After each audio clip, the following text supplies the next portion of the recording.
Hello, and welcome to Wellness Wednesday with 3W. Wellness Wednesday is sponsored by 3W Medical for Women, a nonprofit medical clinic offering free of charge or low-cost reproductive health services to women in the Seattle area, regardless of income or insurance status.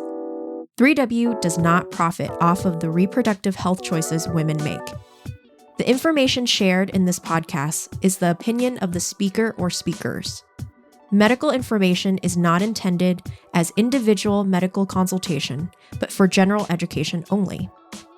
Always consult your own health professional for personalized advice regarding medical decisions.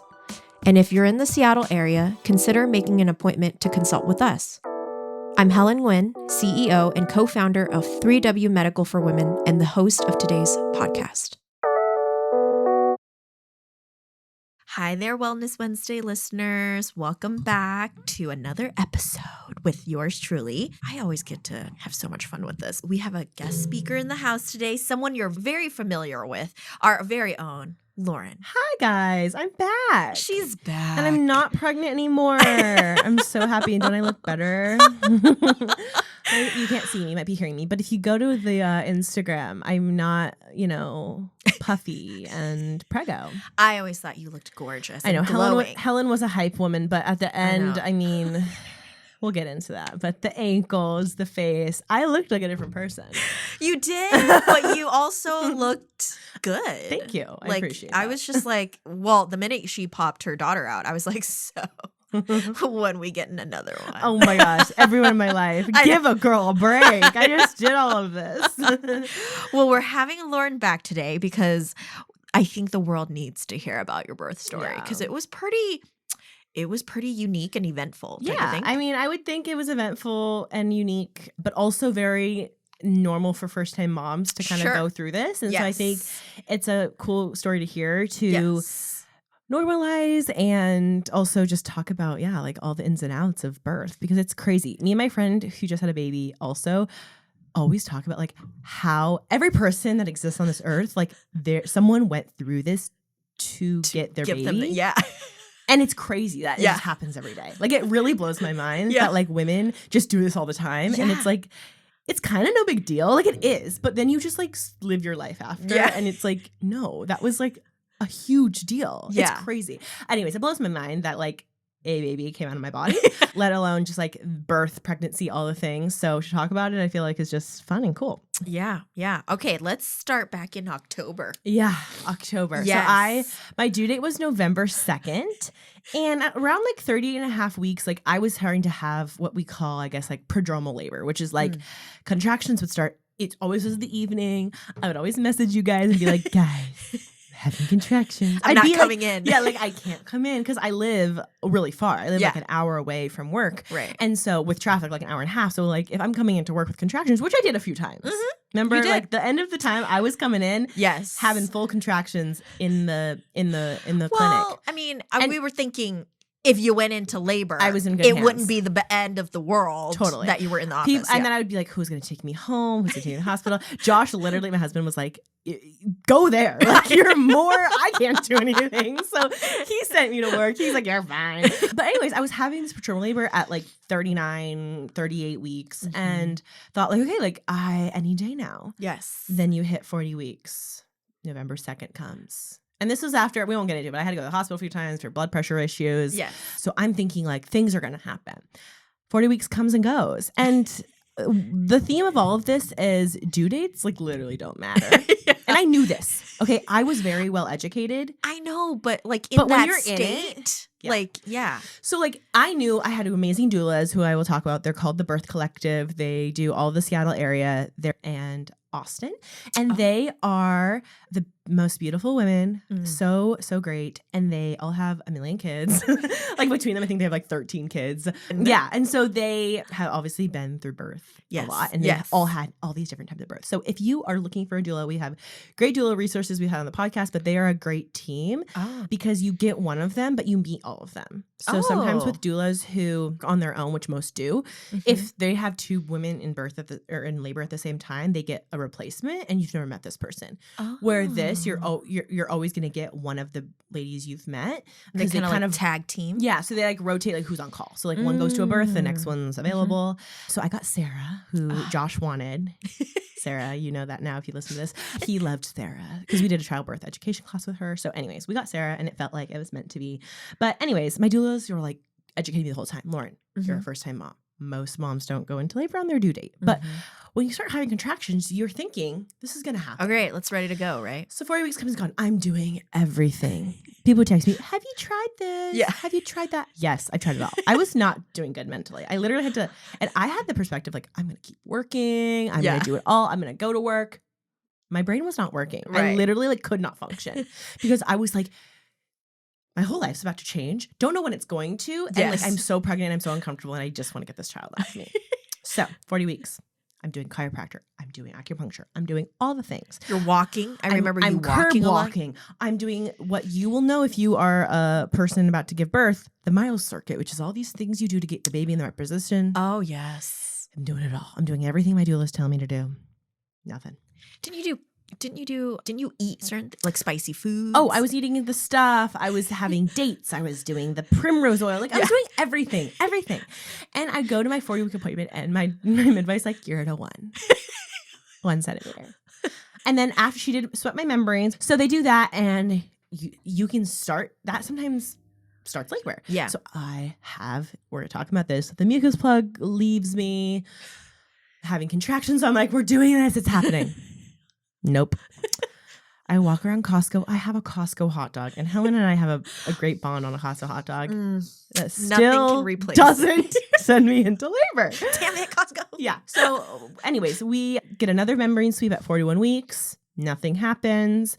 And so we start talking about doing an induction. And I really wanted to avoid an induction because I know the statistics of how induction can lead to unplanned C-sections. A really, really great resource is Evidence-Based Birth, and we can link it. And it just talks about all this evidence and research, all this evidence and research that goes into the types of decisions you make during birth. And it really is like an unbiased opinion. And there is a slight uptick of stillbirth rate at after 41 weeks and 3 days pregnant. They see like a slight increase. But when they say that, they say like, oh, the percentage can double.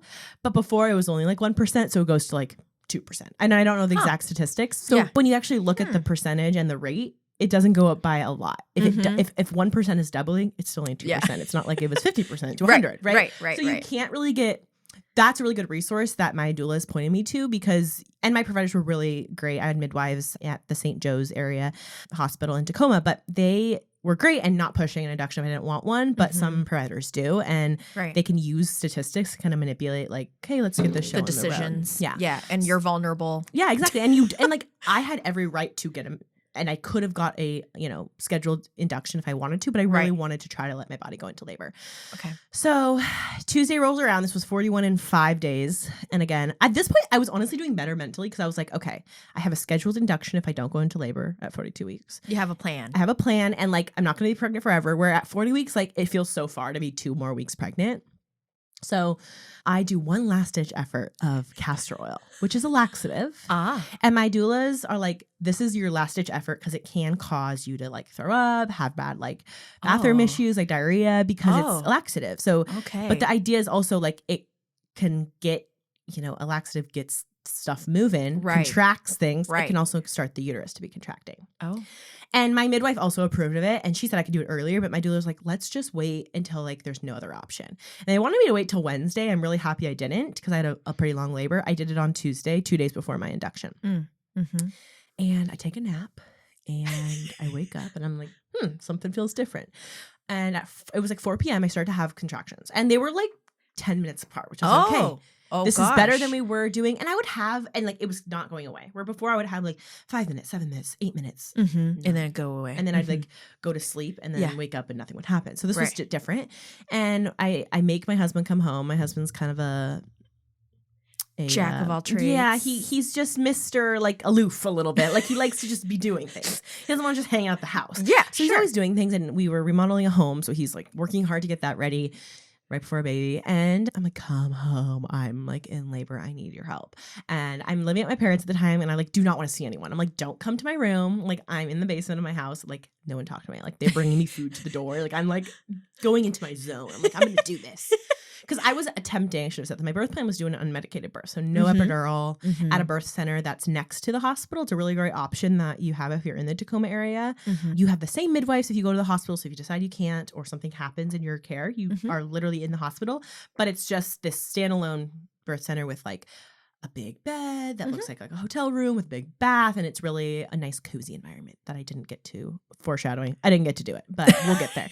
So I'm laying there. I'm laying in bed. It's about 9 p.m. Josh just puts on this like insane movie. I'm trying to relax and like get into the zone. He puts on, it's called like, I think 21 Bridges. It's about like cops getting like murdered. Yes, sorry. yes. But like it's with Michael B. Jordan, I believe. Yes. Very cute man. Yes. But like boom, shoot. I'm like, Josh, turn this off. This is not what I need. Yeah. Okay. I need like Zen music. I do not need cops getting shot.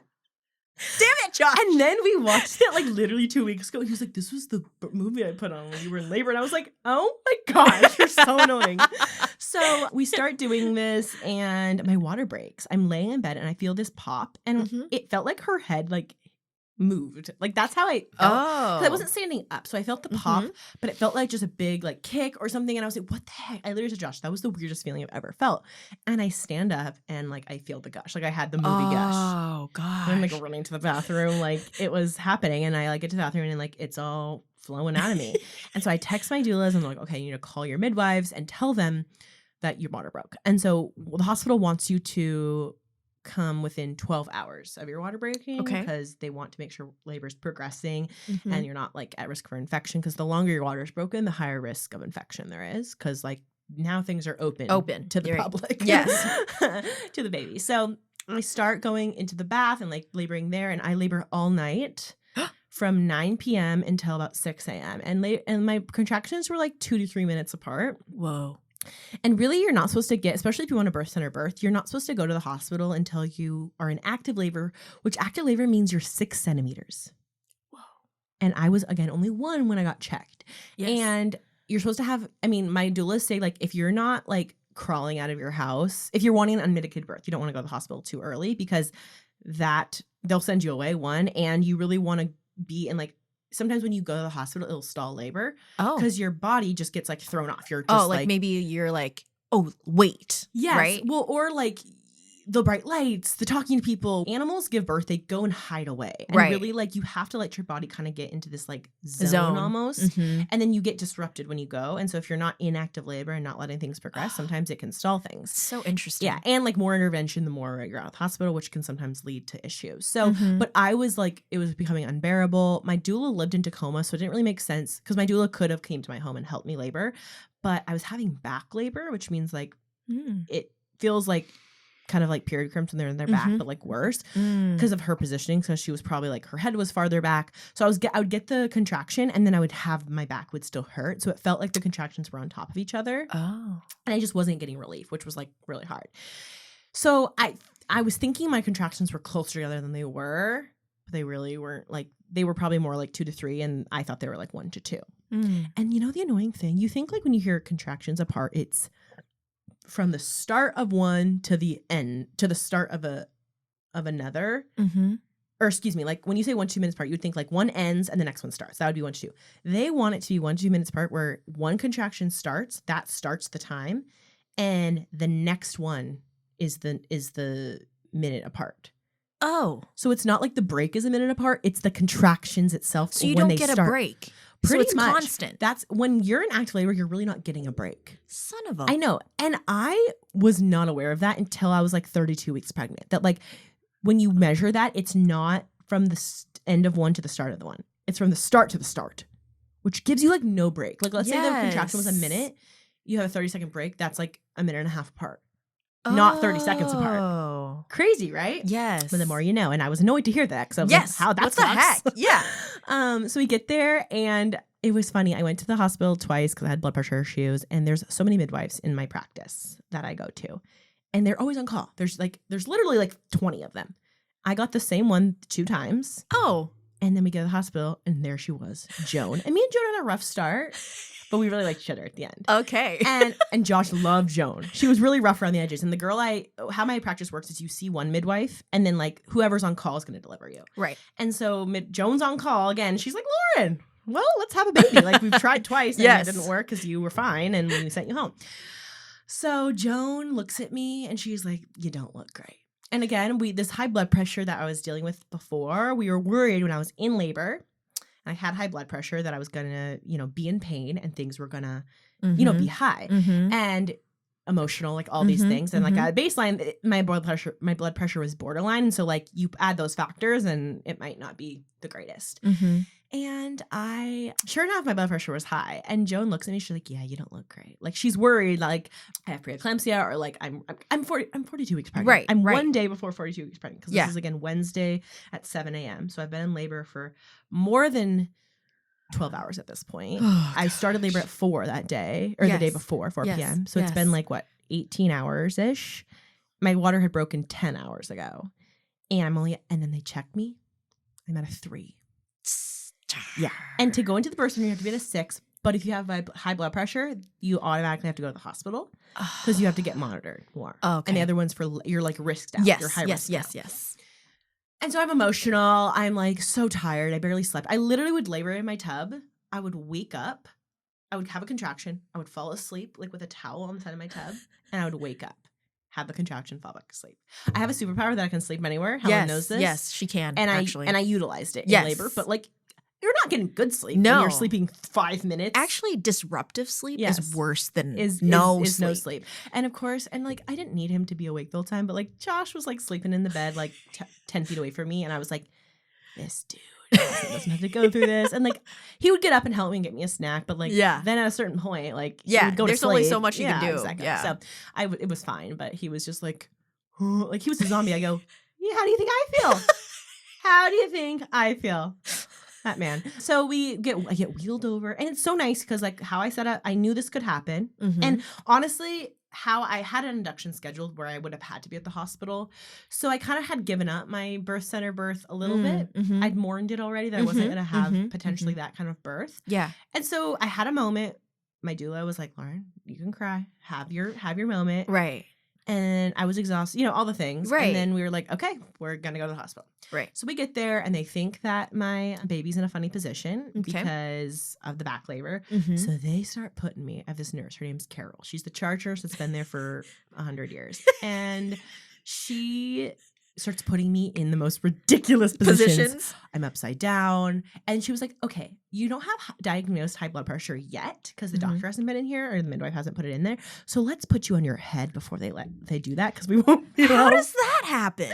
Well, she was kind of joking. It was fine. Like I literally was on the bed leaning over with my hands, like doing a handstand practically. Like an inversion. Yes. And then they were holding me to like help the baby twist because they were what were you wearing? Just a gown? I was wearing a hospital gown and like a sport. At this point I was wearing like a sports bra and like pants. Okay. Yeah.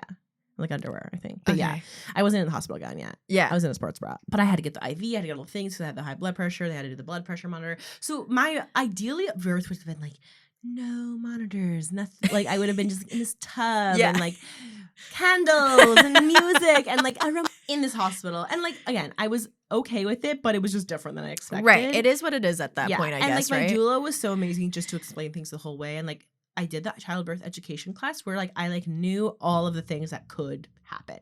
And at this point, because I was only a 3, when she checked me, she like swept my membranes again and got me to a 4. So I thankfully got to a 4, but she was like, because you've been in labor for almost 12 or for that long and your water has broken for that long, we need to use some Pitocin to augment labor, which means like it's not an induction because you're in labor, but it's to make things go quicker. Go faster. Which to do an unmedicated, Pitocin doesn't necessarily, people have hard mixed reviews. Some people say like Pitocin contractions because you're artificially causing the uterus to contract creates like worse contractions, but it might just, it almost, I think the idea is because you don't really know because you can't compare like if one birth's the same, like you can't take away the Pitocin and compare it. So it's hard to know, but I think people have said it's speeding up things quicker than your body naturally would progress. And so it can be a little bit more intense. So as this is happening, it's kind of a blur, but from 7 a.m. to noon. I'm laboring unmedicated and I'm coping. It's hurting like heck. And I was really struggling to like relax in the sense of when you have contraction, the whole point is to like open things up. At this point, I was 100% of face, which means like I was fully thinned. My uterus was like thin. She was at a good station, so she was low, but I just wasn't dilated. And she has to get to a 10 to leave my body. Right. So I'm laboring, but like I would just tense up when a contraction would hit. And my doula kept saying, Lauren, like let it do its job pretty much. But like it's so hard. Well, it's a natural thing to tense up when you're hurting. And like when you're in pain. And like really the perspective needs to be like, let it do its job. And it's just like so hard to do, especially when you're like tired and hungry and thirsty and like all these like factors that like you're not in your prime physical state. Yes. And you're 42 weeks pregnant. Right. At this point, my blood pressure is still high. And my midwife's like, yeah, we need to start giving you some blood pressure medicine because, but I don't have preeclampsia, which is, okay. I just had like, it's good. Pregnancy hypertension is what it's called. And it's probably because, and it really I had good blood pressure until I was 40 weeks. So we really think it's like my body just was like done being pregnant and things were like not happening how they should. So, and at that point they had to pass me off to an OB because the midwives are too high. It's like too high risk for the midwives. And she like really wanted to stay with me, but she couldn't.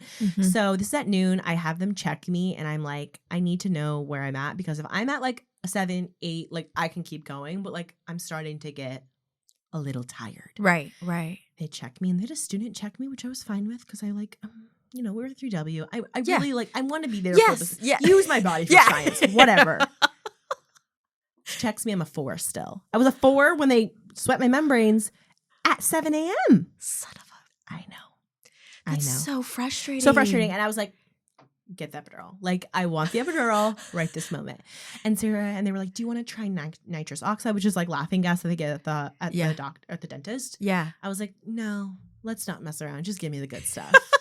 Best decision I ever made. I don't regret how I did it because I really did want to give myself a shot. Yeah. I mean, but at that point, like, and the epidural can lower your blood pressure, which like my blood pressure needed to get lowered. So it kind of was a win-win for the situation, which it kind of caused an issue, but we'll get there. Anyways, after you've decided you want an epidural, like get me the epidural. Let's not pause, people. Right.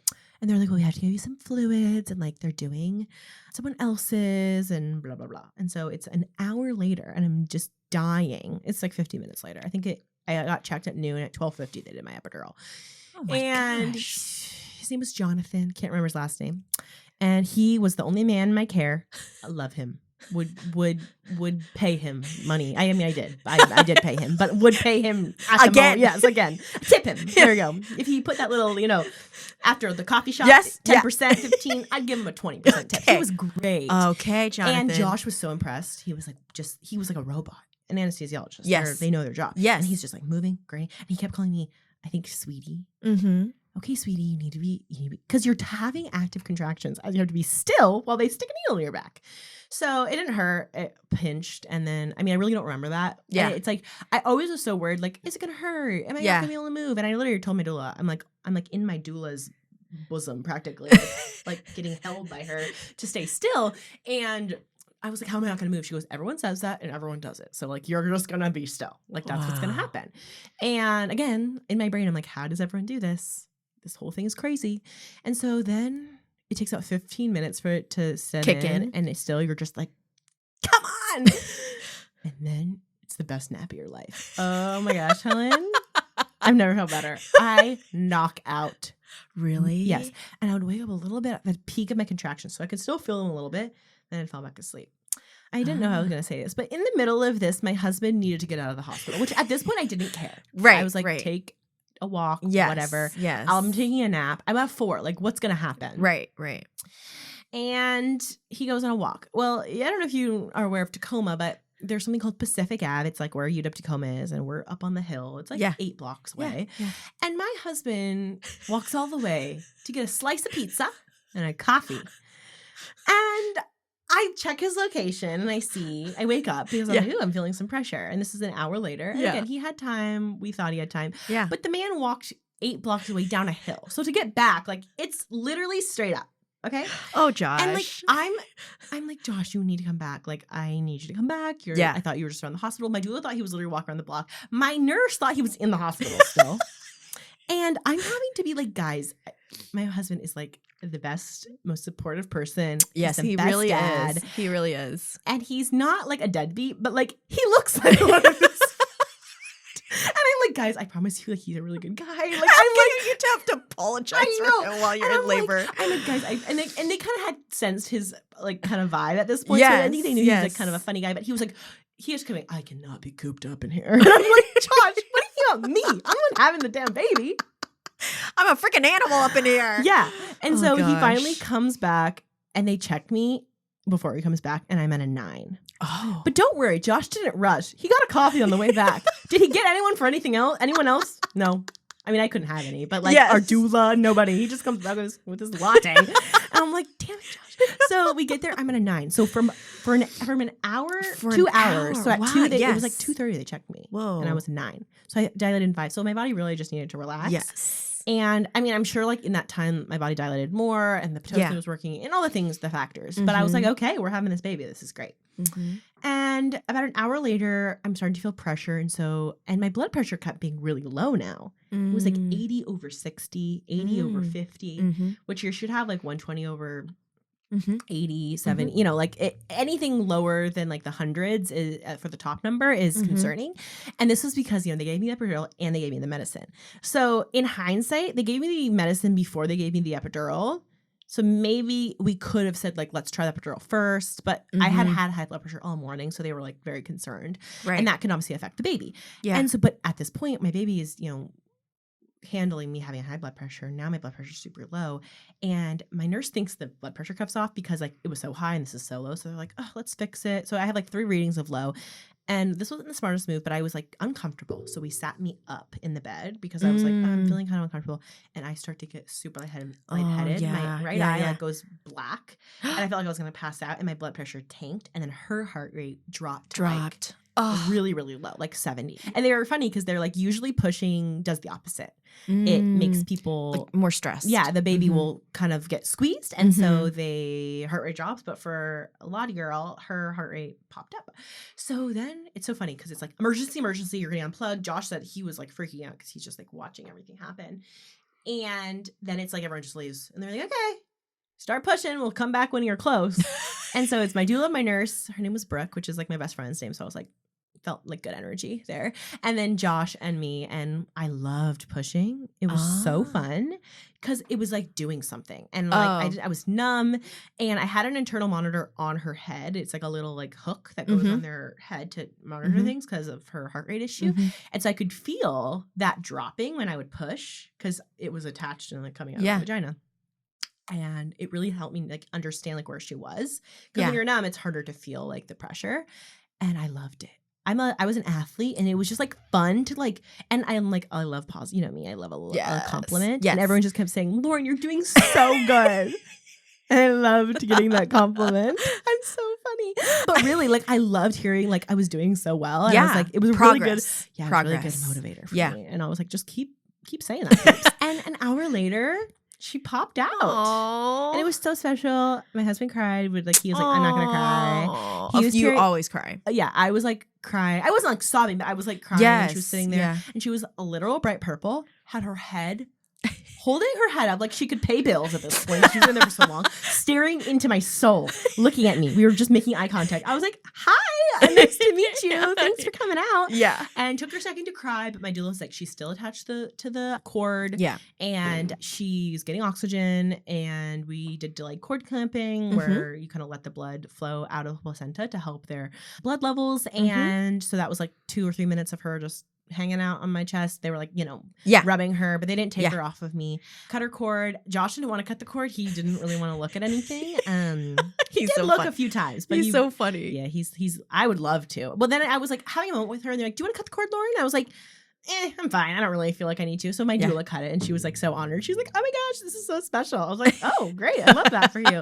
So she cut the cord. And the crazy thing is my placenta, where the umbilical cord attached, was super thin to my placenta. And it could have been like because I was so pregnant or maybe it happened while I was having childbirth. But it could have, I mean, it's kind of scary because like that's very it could necessary. detach. Yeah. It could have detached because when they were trying to have me birth the placenta, which is like the best feeling ever. Really? You feel light as a feather. Like it kind of hurts, but then when it comes out, it's just like you're empty. Oh. Where you felt so full. I don't know. I've seen my sister's nurse get on top of her and push it out. No, it doesn't feel like it comes out, but I'm saying once it's out of your body, it feels so good. And she's trying to, like, they kind of use the cord to kind of lead it out as you push because it detaches on its own. Right. But as she was doing that, she could feel it was like giving. Oh. So she was like, hit your epidural button in because I might have to stick my hand up there and grab it if the cord breaks off. Which we don't want that. No. So thankfully it came out on its own, but then she showed me and she's like, yeah, it could have been when she was tugging on it. We don't really know. Yes. And I'm happy I didn't know if it was an issue because like what could I have done? It was so crazy and so special. And it was like the most, I don't know, like you just like fall in love with this person right away. Oh yeah. Yeah. And you meet them and you feel like you know them, but like you're seeing her face for the first time. And it was just so, so special. Aww. And I call my mom. She hates this. She hates I do this. I was like, she wanted to come to the hospital. I wanted her to come to the hospital at night, but like I wanted to tell her all the details when she got there. So I call her and I go, hi, I had the baby. I need you to bring me pad thai and spring rolls from Indochine, which is this great restaurant I love in Tacoma. And she's like, sister, can you like say what's going on? Like how is everything? Is the baby good? What's the baby size? Like, and I was like, she's 7'13". Yep, bring me the pad thai pie. And like, she cannot let me live it down that I did that. But I'm like, I'm sorry, I was starving. I hadn't eaten for like a day because this is at 5:30. So my water broke at 9. I went to labor at 4. So I was in over 24 hours of labor. And I had a really good postpartum experience. I was very emotional. And I was really on a high. I had like all this adrenaline for the first like 3 days. And then I like tanked and cried a lot for the first week. But my hospital stay was really good. I literally was there for 24 hours. And yeah, it was just, I loved all of my team. I loved St. Joe's. Josh's aunt works there in labor delivery. So she was the first person in our family to meet her because she was coming on shift to work. Oh, that's so special. And yeah, it was so special. She came and like literally like an hour and a half after she was born. She was there. Actually, it was like an hour because like I had her at 5:30 and she came at like 6:30. Yeah. And you know, when you have a family member there, you're like, hey, we're, to the nurses. Oh yeah, Josh's aunt is Laura, and they're like, oh, and I mean, I think they treat all their patients great, but I felt like I got a little extra special treatment because they knew, like, oh, this is a family member of someone who works here. We have to be extra good for her. Yeah. So yeah, it was great. It's so funny though, like the OB, because I wasn't supposed to be with an OB. Like literally, I met her for 2 seconds, and she caught the baby. Yeah. And that was it. And then she was gone. Like I never seen her again. Like it's just like this person that's in this, such a big part of your life. Like, and seen your part. Yeah, seen everything. Like was literally there for like about 5 minutes of the whole process for the important parts for sure. But it's just funny how like it's just a blimp on that. And again, the fact that I have moments when I'm with her that like every day people are born and this happens and like the biggest thing of your life happens and we just go on with our life. Yeah. People forget. Yeah. And you really do. Like I know how contractions feel like mentally. I can remember how I felt. But I cannot remember like the actual pain of it. It's wild. Because like your body blocks it out. Yeah. And it's this natural thing that happens. Yeah. It's so good. It's good because like you wouldn't have more kids. I mean, you wouldn't. Yeah. Some people love birth. I really did like birth. I did like it. It was different than I expected. Yeah. But I think the best thing I can give people is like get a doula. I mean, doulas are so great. Emotional support, afterbirth support. My doula came to my house, talked to me. I got to text them like pretty much 24/7, like until she was 12 weeks. I mean, I still could reach out if I needed anything. They're really great. But like you get that in the service. I got birth photos, which is cool, of like Lottie first coming out. My daughter's name is Lottie Louise, and she was 7 pounds and 13 ounces. And I guessed it. She got put on me, yeah, and then we all did guesses because she was bigger than we thought. Yeah. Because she came out and my doula was like, whoa, she's a bigger baby. Like, because she was measuring kind of smaller. I'm a small person, short person. And she was 7'13". And I said, I think 7'13". Josh said like 8'2". And my doula said something else. And maybe my doula said 8'2". And Josh said like 8'4". And she was 7'13". And I was like, oh, I guessed it. I was so impressed. But yeah, she came out and she's now. She's 19, gorgeous, guys. She's beautiful. Put a pic. Yeah. 19 weeks today, actually. Aww. Recording this. So she's 4 months and a half, and we love her. She's the best. We'll make her listen to this one. Yeah, she needs to know. Yeah. All the things that you had to go through. No, totally. I mean, I really loved birth. I loved about half of pregnancy. The beginning and the end are hard, but it's worth it. And it's just such a special connection that I have with her. I breastfeed, which I think you get it anyways, but like I have moments a lot where I'm like, I've kept you alive for over a year because you were conceived. Yes. I grew you and like only have got my breast milk. And so it's this cool idea that like she's connected to me and I keep her alive and my body is like connected to her body, and it's just like it's more spiritual or just like this deeper sensation that I didn't think I would experience. Yeah, because like you have a baby, that's it, but like it's your body is like deeper. the giving tree. Yeah, like you just keep. I just keep on giving it and giving it, and that's so amazing. Yeah, it's such really a superpower. It is, and I think more women need to understand that, or like just like lean into that. Like it's so cool that we can do this. She knows the mom's there. Like she calms down easier. She like has more comfort, and like that's because like we are the first relationship that they know. Yes, and it's innate, and they have studies that show like babies don't actually see themselves differently from the mom. Like they're one being for 6+ months. So like she can't comprehend that like I'm not her or she's not me. You know, like it's like we're one because like I'm giving her care. And it's just been such a special experience. And 3W played a role in that, just with my maternity leave and just allowing me to come back to work, but also really spend time with my daughter and bond with her and not have to feel stretched, but just feel stretched to become a mom, but not feel stretched to pour myself in any other kind of vessel until I was healed and bonded and like got our routines in order and all the things. So I love you guys and I appreciate it. And we're so proud of you. Thank you. That's so cool. It's really That's why we're like, we need another one. Yeah. But we can wait. But it's just, I mean, just watching you walk through that journey of like, you know, you had your loss. Yeah. And then you had this new thing that's happening, and to just know Lottie from just like a little idea. I know. I always think that crazy. Whenever I look at her, I'm like, it was always you in there. I just didn't know it was you. Right. Yeah. And I had a miscarriage about 5 months before Lottie was born, Lottie was born, excuse me. I got pregnant with Lottie, and I mean, there's definitely parts of you that heal for sure when you have a baby. Also parts that you that like realize the loss a little bit more, just because you're like, that was a baby. Yes. Just like this one is. Yes. You know? And so it's been really special though. And really special to share and have the support of 3W through my loss and the joy of having Lottie. And Helen from the beginning talked to Lottie and would always like go into my belly and be like, hi, it's Helen. And I think she knows you. I really do. I definitely. Because she was one of the earliest people I told, because we are just simpatico and called me Prego my whole pregnancy. So I lost that nickname until one day again. Yeah. It's just been really cool to see you know, get pregnant, be pregnant, do what you did. And now we have like a new addition in our world and in our community that is like irreplaceable. Totally. It's crazy. Yeah. Like you can't imagine life without a baby once they come. Yes. And they just like come in guns a-blazing. Yeah. And then they just exist. Like it's crazy. Josh and I talk all the time. Like, we created a baby. Like, like that's just wow. It's mind blowing. Yes. It's crazy that happens so often. It's crazy that like so much has to go right. And obviously there's so much hardship in loss and pregnancy and stillbirth and all these things that are like shouldn't happen.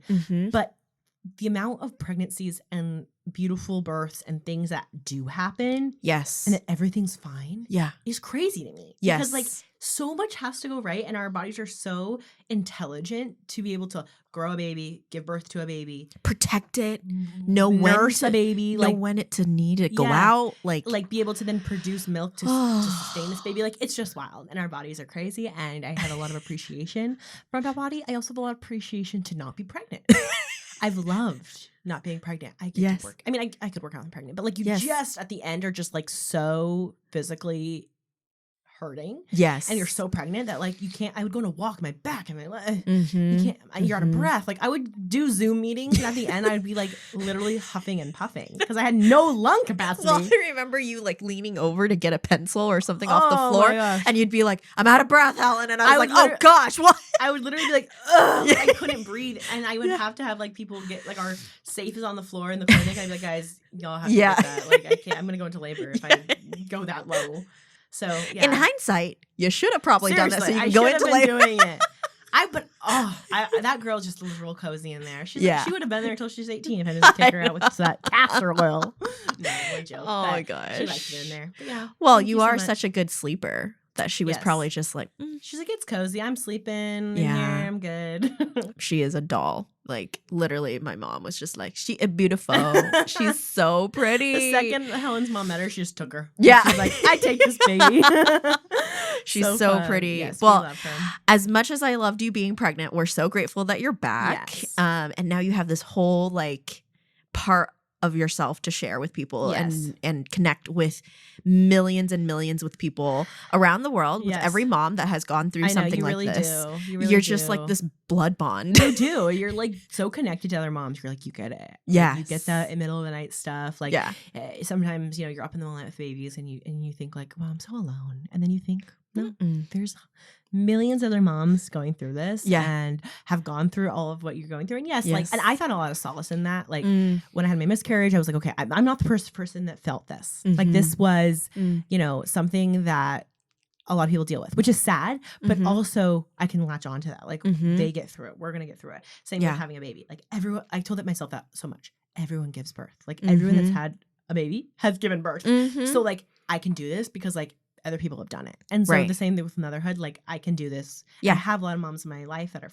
like my best friends are all having babies. I'm in that season of life where everyone's having babies. And so it's been really special to like have that kind of bond with others and get it. And especially when you're going through all the things, like even Helen, I'm like, Helen, I'm going through this. And you're like, yep, that they do that, or whatever, which is like, it's cool. A rite of passage. Yeah. It's something, however your children comes, it's going to be the same innate like feeling for your children of like no one can ever replace their role in your life. And it's such an honor to be that person in their life. Yeah. It's such an honor. And I babysat a lot growing up and like I've been around a lot of kids, and to like have your kid, like you be the mom and your kid like want you. It's the best feeling ever. I like to be wanted. I like to be needed. And what's more than a person that needs you for everything? Yeah. And like has this like connection to you. And like when she'll like, now she's 4.5 months, and she like in the morning will like reach for me and like hug me kind of. Yeah. Like she puts her arms around me and just like wants to be there. Isn't it just the best? It's the best feeling ever. And I just like, I hold her to sleep every night because I can't stop, and she sleeps good. So I'm not changing anything.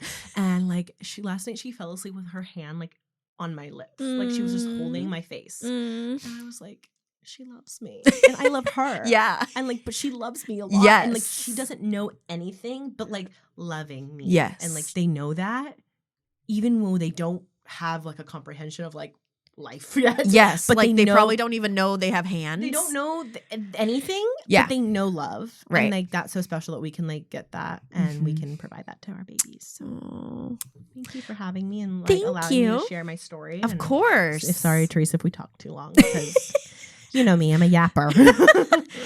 Well, thank you, Lauren. Yes. Again, welcome back into the trenches with us. Yes. And now we get another bonus person, Lottie, to be in the grind with us, right?